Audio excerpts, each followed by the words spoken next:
जय श्री कृष्ण दोस्तों, बीएसएनआर फैमिली में आपका स्वागत है। दोस्तों, दिवाली के छठे दिन छठ पूजा की जाती है। छठ पूजा का बहुत अधिक महत्व माना जाता है। यह संतान की सुख समृद्धि और दीर्घ आयु की कामना के लिए यह व्रत किया जाता है। ये इस व्रत में देखिए सूर्यदेव और छठी मैया की पूजा की जाती है। इस व्रत में सुबह और शाम के समय अर्घ देने की परंपरा है। यह बहुत ही कठिन व्रत माना जाता है क्योंकि इसमें जो व्रत करता है वो 36 घंटे तक निर्जला व्रत किया जाता है। 4 दिन तक यह व्रत चलता है और यह व्रत बहुत ही कठिन माना जाता है। दोस्तों, छठ पूजा का जो व्रत होता है वो विशेष रूप से देखिए बिहार में, झारखंड में मनाया जाता है, लेकिन अब पूरे भारत में ही बड़ी धूमधाम से यह व्रत किया जाता है। दोस्तों, आज की वीडियो में हम छठी पूजा के दिन ही किया जाने वाला उपाय बता रहे हैं, जिसके करने से निश्चित ही आपकी जो मनोकामना है संतान की, पुत्र की, वो अवश्य ही पूरी होगी। दोस्तों, उसकी जानकारी देने से पहले अगर अभी तक आपने बीएसएनआर फैमिली चैनल को सब्सक्राइब नहीं कर रखा तो सब्सक्राइब अवश्य ही कर लें। बगल में बेल आइकन को दबा दें, जिससे मेरी आने वाली सभी लेटेस्ट वीडियो का नोटिफिकेशन सबसे पहले आप तक पहुँच सके।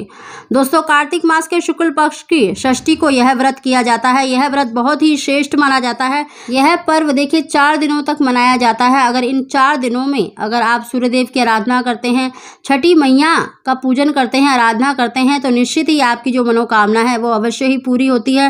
दोस्तों, छठ का जो शुभ मुहूर्त है कब से कब तक प्रारंभ हो रहा है उसकी हम अलग वीडियो डालेंगे। इसमें केवल आपको हम उपाय बता रहे हैं। यह उपाय देखिए कोई भी कर सकता है। अगर छठ का व्रत अगर आप में नहीं किया जाता यानी नहीं मनाया जाता तब भी आप इस उपाय को कर सकते हैं। दोस्तों, इस व्रत में देखिए सूर्य की आराधना की जाती है और छठी मैया की आराधना की जाती है। छठी मैया कात्यायनी माता का ही स्वरूप है। आप किसी भी मंदिर में जाकर इस उपाय को कर सकते हैं। इसमें देखिए सूर्य की आराधना की जाती है। उगते हुए सूर्य को अर्घ्य दिया जाता है और डूबते हुए सूर्य को अर्घ्य दिया जाता है। दोस्तों, इस उपाय में आपको देखिए सूर्य को अर्घ्य देना है। सूर्य देखिए राजयोग प्रदान करते हैं, समाज में मान सम्मान, नौकरी व्यवसाय में तरक्की प्रदान करते हैं। आप अपनी नौकरी व्यवसाय में अगर तरक्की चाहते हैं तो आप सूर्य को अर्घ्य अवश्य दें। सूर्य की आराधना करने से छठी मैया प्रसन्न होती है क्योंकि छठी मैया सूर्य की बहन है, ब्रह्मा जी की पुत्री हैं और इनकी आराधना करने से वो शीघ्र प्रसन्न होती हैं। दोस्तों, आप अपनी किसी भी मनोकामना के लिए सूर्य को अर्घ्य अवश्य दें। निश्चित ही आपकी जो मनोकामना है वो अवश्य ही पूरी होगी। दोस्तों, अगर आप नौकरी में, व्यवसाय में तरक्की चाहते हैं तो सूर्यदेव को जल देने वाले लोटे में ये वस्तु अवश्य मिलाएं। सबसे पहले दोस्तों, सूर्य को देखिए, आपको जब ब्रह्म मुहूर्त होता है, जब सूर्य उगता है उस समय पर ही आपको सूर्य को अर्घ्य देना है। आपको 6-7 बजे तक सूर्य को अर्घ्य दे देना है। सूर्य को जल देने वाला लोटा देखिए तांबे का या पीतल का ही होना चाहिए। स्टील का लोटा आपको नहीं लेना है, इस बात का विशेष ध्यान रखें। और अगर आप नौकरी में मतलब प्रमोशन चाहते हैं, व्यवसाय में चाहते हैं, तो आप उसमें देखिए जल देने वाले लोटे में रोली अवश्य डालें और साथ ही आप लाल मिर्च के 21 दाने यानी बीज जो होती है लाल मिर्च, उसके 21 बीज डालकर सूर्य को अर्घ्य अवश्य दें। अगर आप देखिए बीमारी से घिरे रहते हैं, अगर आप निरोग स्वस्थ शरीर चाहते हैं तो सूर्य को अर्घ्य देने वाले लोटे में शहद अवश्य डालें।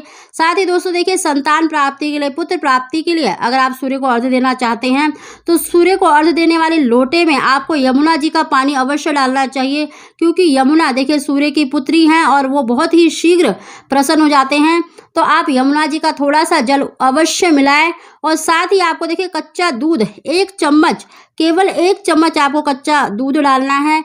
साथ ही आपको गुड़ डालकर और अक्षत यानी चावल डालकर सूर्यदेव को अर्घ्य देना है। और अर्घ्य देते हुए आपको इस मंत्र का उच्चारण करना है, ओम भास्कराय पुत्रम देहि महातेजस्य धीमहि तन्नो सूर्य प्रचोदयात्। इस मंत्र का आपको 7 बार उच्चारण करना है और अपनी ही जगह पर आपको 7 बार या 11 बार परिक्रमा लगानी है। और साथ ही देखिए आप किसी भी मंदिर में चले जाएं, वहाँ पर आपको कात्यायनी माता की मूर्ति अवश्य मिलेगी। तो आप कच्ची लस्सी बनाकर ओम कात्यायने नमः, ओम कात्यायने नमः कहते हुए आप कच्ची लस्सी से स्नान कराएं या शुद्ध जल से स्नान कराएं। निश्चित ही आपकी जो मनोकामना है संतान प्राप्ति अवश्य ही होगी। दोस्तों, कात्यायनी माता संतान को देने वाली हैं। संतान की दीर्घ आयु के लिए उनकी आराधना की जाती है, उनकी रक्षा करती हैं।